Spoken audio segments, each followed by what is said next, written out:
All right, guys, many requests. Welcome back. We are going to go over everything we used to build this 2017 Ram 3500 dual rear wheel quad cab into the 850 horsepower monster that it has become. Okay, Project Tow Rig.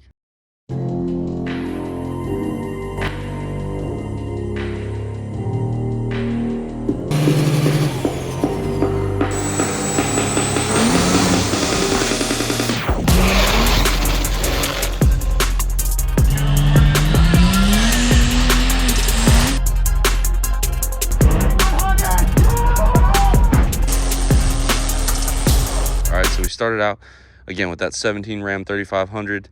This has the active air suspension, 68 RFE. Now underneath we added our Longhorn Fab Pro grade traction bars. These are the new billet end ones. Very happy with how these are. They have a very nice, again, billet end. We have an SMB or Titan 54 or 55 gallon fuel tank. Our AirDog 165, moving up to our power driven diesel 750 horsepower 68 RFE, and our Proform Fab 4-link. We have our Fox reservoir shocks with our Thurin coils. Up front here we have our Fox steering stabilizer and our new Apex steering, as well as a Thurin track bar. We did go ahead and replace all of the brakes as well as the hubs. Now, moving from this side to this side, okay, and I'll try to put some pictures up of the process in that. We have an OEM Worley coolant tank, all right? We have a Forced Inductions 485, 96, 132 T6 turbocharger over the top of our power-driven diesel 63 millimeter VGT. Now, there's our coolant riser kit. You need an aluminum tank and you have to weld a -10 bung. That -10 bung then goes to a 90-90 that mounts our MagnaFuel 2-port rail. From there we have a 180-degree fitting going to a banjo bolt to our turbocharger. We have our back port going to our firewall coolant right there, and then coming forward we used our fleece line to go ahead and enter the lower water neck there. We have our own stainless compound kit and intercooler pipe with power driven diesel boots. You need a 2.75 to a 3-inch, and then a 3-inch to a 2.75 with their HD clamps, going to an on-3 intercooler, coming over here to stock piping. All right, now we have a Steed Speed T4i manifold. Our intake on this is 5-inch with our mass airflow sensor mounted down here with a power driven diesel air filter. We have our 3-inch hot pipe with a Race Part Solutions T6 to 3-inch flange that I welded these brackets on. I got all this stuff pretty much from McMaster. Then our interstage pipe is also 3-inch. We got our S400 discharge flange from Tycon. And then going into our turbo, we have a power driven diesel 3-inch to 4-inch boot with their spring clamps. And then we have our stage 8 locking manifolds. Moving on, we have ARP 625 head studs. We have a D&J anodized black valve cover, Dynamite diesel 40% over 6.7 reman injectors, power driven diesel stage 2 push rods, power driven diesel 4.5 valve springs. We have our fleece coolant line for the heater core. And then moving on, we have this Worley Fab vanity or air deflector. We have a GDP intake horn. We have a Fitzgerald Performance dipstick relocation. We do have a grid heater delete plate in here. We have a Dynamite diesel 12 millimeter pump. Again, that is supplied by the AirDog, and that is exactly why you see our fuel filter is gone. We have a Phillips Fab Tip'em cover, and as you can see, we only have one battery. Our other battery is located right here on the frame using an Amazon battery mount, okay, that we had to modify to work with that Optima. Moving on, we have a Whirly brake reservoir cover, Mishimoto intercooler hoses. I did throw a Gates belt on here, a Gates water pump, and idler pulley. Those were purely just for while we were there kind of deal. We did do a full video on the wire tuck. As you guys can see, some of the wires come out down there, some of the wires come out down here, some of them come here, and the rest come out behind the coolant tank. Our alternator wire goes down, up, over, and comes all the way over to here. And we did steal our fuse distribution, so everything is still factory fused like it came from. Then for gauges, we added an Edge EAS expansion pack that came with two 0 to 150 psi gauges. You can see one of them is our lift pump fuel pressure, and one of them now reads boost pressure, which is how we're able to read the boost pressure on our truck. Now coming inside here, we've left it completely factory for the most part. We have our switch down there, and then we have our Edge here with the Edge mount. It takes one of the bolts that holds your A-pillar on and has a nice arm there. That is a piece that a ton of people have asked me about. That is where I got it from, XDP.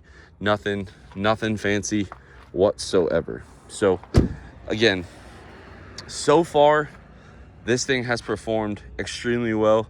We got about 500 miles on it. I've had no issues with the new steering, with the compounds. We went through a couple tuning revisions just to make sure we didn't blow the rods out of the side of this thing, but so far so good. Guys, I've had a lot of people ask me what this kind of a setup would cost. I would say if you dropped your bone stock dually off to me and wanted this done, you're probably talking close to $25,000-$30,000. I mean, just the trans alone is probably $8,000. The fuel system, you're looking at $7,000, so that's $15,000.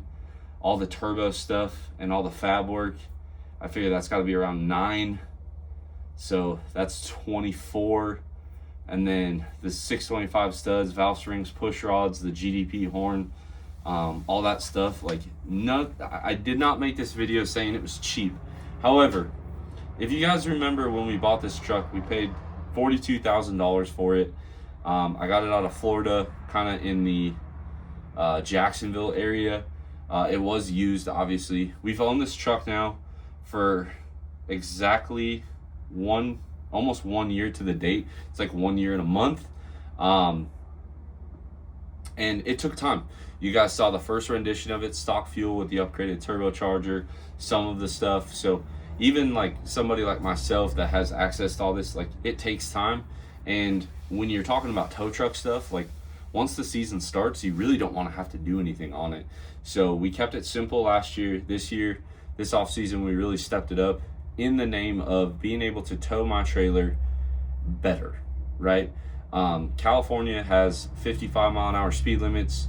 I usually go 60 to 62 miles an hour. Some of the grades going from here to Utah or here to Arizona, the truck got hot. Like, I'd have to downshift, and it's not a good place to be when you're downshifting your truck and you can't keep up with the 55-mile-an-hour traffic. Now, could I have? Maybe. I think the pistons and valve seats probably would have been pretty pissed. So that was the goal of this, was I wanted it to tow better, and then I wanted to make some sled pulling upgrades.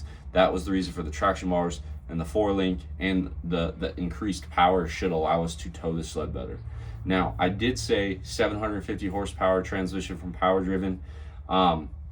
This dually has absolutely zero reason to make the power that it does turned up. It would purely just be to put it on the dyno, see what it makes. 68s, once they're in that gear, they can hold really well. So I wouldn't be surprised if we see 850, 875 horsepower on a max effort file with the truck on the dyno. Just know that when we tow and everything, we'll dyno test the tow tune as well. I wanted about 550 to 575 horsepower.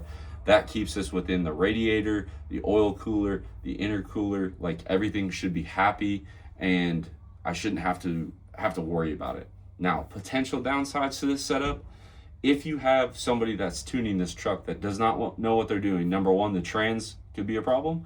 And number two, you could also have a serious problem with the connecting rods exiting out of the block. Now, somebody in my position that has literally spare blocks sitting here, and I could probably whip something up in less than a week, it's not a big deal to me. I honestly am debating on just pulling the motor out, putting some rods in it, putting a ported head on it, and then throwing it back in there. That's been heavy on my mind. But again, this setup shouldn't need that when driven correctly, operated correctly, and tuned correctly. All right, so those are three big takeaways. I don't want to just tell you that this setup's infallible. And we did it because I just wanted to be able to pop the hood on something, and I don't think we'll ever win a show for it, but that has got to be one of the most usable tow trucks that looks pretty decent under the hood, and that's what we were going with. I just wanted something I was proud of, tested my skills and my patience, and I feel like we really delivered. And all throughout the year, on all the different events we're going to go to, I will give you guys updates on it, how it tows, going up grades with EGT control, where our boost is at, how the fuel mileage is doing. Once I start to settle down a little bit, I'm sure the fuel mileage will come back, but it is honestly super addicting to do it. And all in all, this second round of upgrades took me about a month. I got really heavy on a bunch of trucks that came to my house that needed work. I think if I would have set my mind to it and just dove in, you're probably looking at maybe a week solid, but between the kids and life and other stuff, it took me about a month to be able to do that. We did it in a 9-video series. I hope that you guys enjoyed it. I enjoyed making it. The wire tuck was a lot of fun. The fab work was fun. And then obviously being able to drive it was also a lot of fun. And then getting some new partners. Apex Chassis came on. And like I said, so far, after 500 miles, everything's still tight. I did double check everything like they recommend on the 4-link as well. That seems to be good. The only thing I have noticed, and I saw a bunch of comments talking about it, the front end does kind of sway a little bit more when you're going around turns. When I talked to Thurin, it looks like their sway bar actually allows the truck to do that even more. So I think we might put like a Hellwig upgraded OEM style sway bar on there to kind of get the stiffness back. But other than that, it's been phenomenal. I definitely want to get my wife in on the action, so I think we'll make a video with her just reacted to it. She's driven it, she's been in it, and now that we've essentially, I don't want to say triple, but probably 2.5 times the horsepower, just see what she thinks. Also think about what she thinks about how much we spent on it. A lot of people always think we don't tell, but I usually am pretty honest with my wife. And now we're working on the race truck again, and then after that again, guys, we'll do the Duramax. But I had so many people asking where we get all this stuff from. I hope I didn't miss anything. I get all my piping from Stainless Pros. You do not need a dealer account. You can make your own account. The more you buy, the cheaper it gets. I get all my consumables from arczone.com or weldporn.com. That's where a lot of like the nice cups and all that stuff, but all my TIG filler rod and stuff I get from ArcZone. And I'm trying not to leave anything out. I don't want to gatekeep any of this stuff from you guys. Just kind of give you the gist. And again, if you guys want that Force Inductions Turbo, UCC #1 coupon code is still live, I think, for the next month. And then anything you want from Power Driven, which we have a ton of Power Driven products on this truck, use code JOSH and it'll save you 10%. And it also helps me out as well. I won't lie to you guys. So hopefully you guys enjoyed this parts breakdown and kind of rough cost. I would say if you're paying a shop, I mean, this is probably gonna be $35,000 worth of stuff. Keep in mind, when we bought my truck for 42, you figure we'll call it 45 by the time I pay taxes, license, get it all home. So that's 45,000. I would imagine I put about 25 in it, in all honesty, because I get parts at discounts. I have other stuff laying around. So we are essentially $70,000 into a pickup truck that will absolutely walk the dog on anything for $70,000 on a lot right now. So we're $30,000 cheaper than a limited dually Ram, actually about $35,000 cheaper, and it will perform better. So hopefully you guys like this one. Also, Merry Christmas to everyone. I hope you have a good New Year. I'm not sure how many more videos we'll have in between this, but this one should be hitting you guys on Christmas Eve. So I really hope you guys have a very Merry Christmas. Enjoy it with your family. I hope your kids behaved and they didn't get a bunch of coal from Santa Claus. But give this one a big thumbs up. Drop your comments down below. Subscribe if you are not already. And as always, I will catch y'all on the next one.